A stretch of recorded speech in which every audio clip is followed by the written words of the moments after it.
नमक पानी नहीं। किसको नहीं मालूम कि हमारा देश कभी विश्वगुरु रहा है। एतद् देश प्रसूतस्य सकाशादग्ध जन्मनः स्वं स्वं चरित्रम शिक्षेरन पृथिव्याम सर्वमानवाः। धरती के सारे लोगों को चरित्र की शिक्षा देने वाला ये देश जिन विद्याओं के कारण विश्वगुरु था, उन विद्याओं का 1% भी 0.0001% अंश भी आज की शिक्षा में नहीं है। तो हम स्वतंत्र हुए तो हमने क्या पाया? जिनके कारण विश्व में हमारी प्रतिष्ठा हुई है, उन विद्याओं को सारा का सारा चौपट करके ये नया कचरे के समान जो पाठ्यक्रम हमारे सिर पर रख दिया गया, इससे भारत की प्रतिष्ठा बढ़ी कि घटी?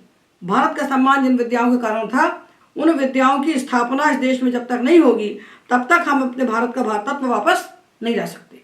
और ये बिना संस्कृत के संभव नहीं है। हमारे देश की जो अध्ययन प्रणाली थी, बच्चे को सबसे पहले उसको व्याकरण पढ़ाया जाता था, क्योंकि व्याकरण सारी विद्याओं का मुख है। सारे वेदांगों में व्याकरण प्रधान है। व्याकरण को पढ़ने से पूरे संस्कृत वाङ्मय में हमारा प्रवेश हो जाता है। हमको लौकिक वैदिक सारे शब्द दिखने लगते हैं, उनका प्रत्यक्ष हो जाता है। तो हमारे साथ छल किया गया।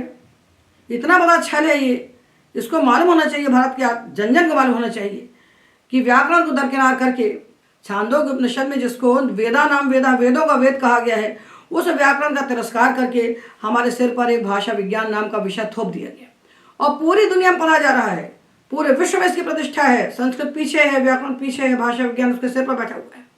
ये भाषा विज्ञान कितनी बड़ी चालाकी अंग्रेजों की है, पाश्चात्यों की कितनी बड़ी चालाकी से पैदा हुआ है भाषा विज्ञान, इस बात की जानकारी भारत के जन जन को होना चाहिए।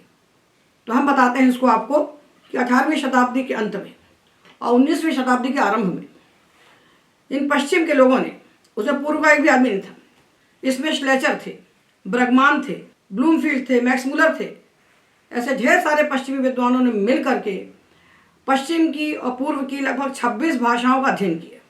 और अध्ययन करके उन्होंने देखा कि इन भाषाओं में अपार समानता है, बहुत समानता है इन भाषाओं में। तो भाषाओं में समानता होने का क्या कारण हो सकता है? भाषाओं में समानता होने का ये कारण हो सकता है कि इनकी मूल भाषा कोई एक भाषा थी जिससे सारी भाषाएं प्रकट हुई। यहाँ तक तो बात सही है। तो जब इनकी समानता सब भाषाओं में देखी उन्होंने, तो इन्होंने एक भाषा की कल्पना की। वो 26 भाषाओं में जिस भाषा की समानता आपको सब में दिखाई पड़ती है, उसको आपको मूल भाषा मानना चाहिए। तो इन्होंने मूल भाषा माना कि भारत और यूरोप के बीच के सारे क्षेत्र में बोली जाने वाली कोई भाषा थी, उसका उन्होंने एक नाम रखा। उसका नाम संस्कृत नहीं रखा। जब आपने इन भाषाओं का अध्ययन किया तो उनमें जो प्राचीनतम भाषा थी, दुनिया में आज तक किसी की शक्ति नहीं है जो संस्कृत को प्राचीनतम ना माने, क्योंकि ऋग्वेद से पुरानी कोई किताब नहीं है दुनिया में। ऋग्वेद से पुराना कोई ग्रंथ नहीं है संसार में। ये कोई सिद्ध नहीं कर सका और सिद्ध कर भी नहीं सकेगा। विश्व का प्राचीनतम ग्रंथ है वो। तो उसकी भाषा को आपने जननी भाषा क्यों नहीं माना? एक काल्पनिक भाषा बनाई कि भारोपी भाषा थी, कोई इंडो यूरोपियन लैंग्वेज थी। जर्मन्स कहते हैं कि इंडो जर्मन लैंग्वेज थी। तो इंडो जर्मन, इंडो यूरोपियन आपने काल्पनिक भाषा बनाई और ये कहा कि इस भाषा को बोलने वाले कभी एक क्षेत्र में एक साथ रहते थे। उसमें से एक शाखा निकली जो इराक होती हुई ग्रीस तक चली गई और दूसरी शाखा निकली वो अफगानिस्तान होती हुई भारतवर्ष में आ गई। इस साक्ष्यविहीन कल्पना का इतना प्रचार किया गया कि सच के समान प्रतीत होने लगा। और यही भारत के बच्चों को 75 साल तक पढ़ाया गया। 75 साल स्वतंत्र होने के बाद और उसके 100 साल स्वतंत्र होने के पहले भारत के बच्चों को यही पढ़ाया गया कि तुम्हारे बाप दादा लुटेरे थे, तुम्हारे बाप दादा आक्रांता थे, वो बाहर से लूटने के लिए भारत में आए थे, लूट खसोट करने के लिए। जैसे अंग्रेज आए थे लूट खसोट करने के लिए, जैसे मुगल आए थे लूट खसोट करने के लिए, इसी प्रकार हमारे देश के मूल निवासियों को लुटेरा सिद्ध करने के लिए ये भाषा विज्ञान नाम का शास्त्र पैदा हुआ। तो ये भाषा विज्ञान का जो उद्भव हुआ और संस्कृत को मूल भाषा नहीं माना, इसके पीछे संस्कृत का तिरस्कार करना और आर्यों को आक्रांता बनाना, ये 2 षड्यंत्र इसके पीछे थे कि आर्य वहाँ से आए मध्य एशिया से, तो अब यहाँ जितने आक्रांता आए, मुगल आए, अंग्रेज आए और आते रहे, किंतु मुगलों के आने के बाद हमारी सांस्कृतिक क्षति हुई और अंग्रेजों के आने के बाद तो हमारी उससे बड़ी क्षति हुई, क्योंकि उन्होंने जो बाहर से आक्रमण किया तो आंखों से दिखता है। इन्होंने हमारी अंतरात्मा पर आक्रमण किया। सारे शास्त्र आपकी जिह्वा पर हैं, आपको अंग्रेजी नहीं आती तो आप मूर्ख हैं, पढ़े लिखे नहीं कहलाएंगे। तो ये सारे छल के पीछे जो था इनका षड्यंत्र था कि वहाँ बोले जाने वाली भाषा की शाखा निकल के यहाँ पर आई और वो आक्रांता बन के इस देश में आए। तो आक्रांता बन के आए, तो उन्होंने द्रविड़ों को खदेड़ा नीचे, तो आज द्रविड़ों का भेद पैदा कर दिया देश में। इस देश के मूल निवासी एक हैं। तो ये आर्य द्रविड़ का सिद्धांत बनाया, आदिवासी और अनादिवासी का सिद्धांत बनाया। इसको कैसे बना सकते हो आप भाई? आप कुछ भी चीज़ सिद्ध करेंगे तो हमारे देश का जो वांग्मय है, हमारे देश का जो लिटरेचर है इतना बड़ा वेदों से अभी तक, वो हमारा पहला प्रमाण है, वो हमारा अंतरंग प्रमाण है, सबसे बड़ा प्रमाण है। उससे आप सिद्ध करके दिखाइए कि यहाँ दो वर्गों में लड़ाई थी क्या? नहीं थी। तो आपने भाषा विज्ञान का सिद्धांत बना करके मध्य एशिया के लोगों के द्वारा बोली जाने वाली एक काल्पनिक भाषा गढ़ी। उस काल्पनिक भाषा को बोलने वाले लोग इस देश में आक्रांता बन के आए। तो आपने पहली बार इस देश में आकर के आर्य द्रविड़ का भेद पैदा किया, उत्तर दक्षिण का भेद पैदा किया, और आदिवासी और जो आदिवासी नहीं है उनका आपने भेद पैदा किया। जातिवार गणना पहली बार आपने इस देश में की। इस देश के लोगों को लड़वाने के लिए आपने 100 षड्यंत्र किए। तो देखिए, आपने मध्य एशिया की एक भाषा की कल्पना की और कहा कि इससे भारतवर्ष की भाषाएं संस्कृत इत्यादि पैदा हुई, और वहाँ से इसकी भाषाएं ग्रीक लैटिन इत्यादि पैदा हुई। तो आपने 2 हिस्से बना दिए। वो भाषा थी इंडो यूरोपियन। और यदि तुम्हारी भारतीय भाषा Indo European language, Indo German language विश्व की प्राचीनतम भाषा थी, तो आप बताओ ना भाई उसके कैसे अक्षर थे, उसकी लिपि क्या थी, उसमें स्वर व्यंजन क्या थे, उसकी किताबें कितनी हैं, उसका लिखा हुआ एक आध टुकड़ा दिखा दो हमको, एक आध पन्ना दिखा दो। जब तुम्हारे पास कुछ नहीं है तो ऐसी थोथी काल्पनिक भाषा को आप विश्व की भाषाओं की जननी जो संस्कृत भाषा है उसकी जननी सिद्ध करना चाहते हो? संस्कृत की जननी वो भाषा थी, उस भाषा से संस्कृत पैदा हुई, वैदिक भाषा उससे, ऋग्वेद की भाषा उससे पैदा हुई, और भारत की सारी भाषाएं उससे पैदा हुई, पश्चिम की वहाँ से पैदा हुई।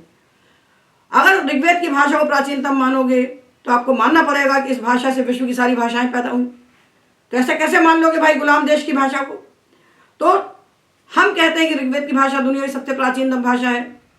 आप सिद्ध करके दिखाओ इससे प्राचीनतम कोई भाषा है, क्योंकि हमारे पास इतना बड़ा वांग्मय है, पूरे वेद हैं, पूरे उपनिषद हैं, पुराण है, रामायण है, महाभारत है, विराट संस्कृत साहित्य हमारा है जिसको पढ़ने में 1 लाख वर्ष की उम्र भी कम होती है पूरा पढ़ने के लिए। इतना बड़ा विराट वांग्मय जिस भाषा का सामने खड़ा हुआ है, उस भाषा का तिरस्कार करके आपने काल्पनिक भाषा बनाई, उस काल्पनिक भाषा बोलने वालों को आक्रांता बना के भारत में प्रवेश कराया। तो आपने एक तीर से 2 निशाने साधे, भारत के लोगों में विभेद पैदा किया और संस्कृत भाषा को सब दूसरी भाषा पश्चिमी भाषाओं के नीचे रख दिया। ये बिल्कुल सीधा सीधा सत्य है कि ऋग्वेद से पुरानी कोई किताब यदि है तो आप दिखाइए हमको, नहीं है तो आपको मानना चाहिए ऋग्वेद की भाषा विश्व की प्राचीनतम भाषा है। उसी से संसार की सारी भाषाएं जितनी भी हैं निकली हुई हैं। भाषा विज्ञान का एक काल्पनिक सिद्धांत गढ़ करके आपने आर्यों को आक्रांता बनाया और संस्कृत भाषा का अनादर किया। कोई किसी वस्तु की सिद्धि किससे होती है? प्रमाण से होती है। प्रमेय सिद्धि प्रमाणाधि, प्रमेय की सिद्धि प्रमाण से होती है। तो आपका प्रमेय क्या है कि विश्व की प्राचीनतम भाषा कौन है, उसका प्रमाण क्या है? उसका प्रमाण हमारा ऋग्वेद है। आंख से दिखता है ना, इतना भारी भरकम 10 मंजिल का ऋग्वेद हमारे आंख के सामने रखा हुआ है, उससे पुरानी कोई किताब नहीं। तो इन्होंने क्या किया कि उस भाषा से पैदा कर दिया संस्कृत को। तो संस्कृत विश्व भाषा नहीं रह गई, विश्व भाषाओं की जननी जो संस्कृत भाषा, उसका तिरस्कार करके आपने काल्पनिक भाषा में रख दी। संस्कृत विश्व भाषा है, संस्कृत विश्व की प्राचीनतम भाषा है। ऋग्वेद से पुराना कोई ग्रंथ नहीं है धरती का, इसलिए भाषा विज्ञान नाम का जो बनाया है शास्त्र वो सर्वथा काल्पनिक और व्यर्थ है, वो हमारे देश का शास्त्र नहीं है। हम व्याकरण पढ़ते हैं तो हम सीधा व्याकरण पढ़ते पढ़ते वेद तक प्रविष्ट हो जाते हैं, वेद के सारे शब्द हमारे सामने अपना स्वरूप को खोल देते हैं, प्रत्यक्ष हो जाते हैं। भाषा विज्ञान पढ़ने से हम संस्कृत वाङ्मय की एक किताब भी नहीं पढ़ सकते। तो ऐसा थोथा काल्पनिक विषय पूरे देश में सम्मान प्राप्त कर रहा है। लिंग्विस्टिक्स नाम से व्याकरण पीछे हो गया और लिंग्विस्टिक्स पहले हो गया। तो ये सब छल हमारे साथ जो हो रहा है, इस छल के प्रति हम लोगों को जागरूक होना चाहिए और इनका तिरस्कार करना चाहिए। लिंग्विस्टिक्स पढ़ने से आपको कुछ भी नहीं मिलेगा, तो ऐसा विषय क्यों पढ़ना? संस्कृत इस राष्ट्र की आत्मा है, संस्कृत इस राष्ट्र को जोड़ने वाला एकमात्र सूत्र है। भारत में जितने अंतर विभेद हैं उन सबको नष्ट करके भारत में एकात्मता को स्थापित करने वाला कोई सूत्र है तो संस्कृत है। इसलिए हम संस्कृत से जुड़ें और इन आधुनिक विद्याओं की चकाचौंध को छोड़ें और अपना विकास करें और राष्ट्र के लिए जीवन जिएं। ये तवज्जो।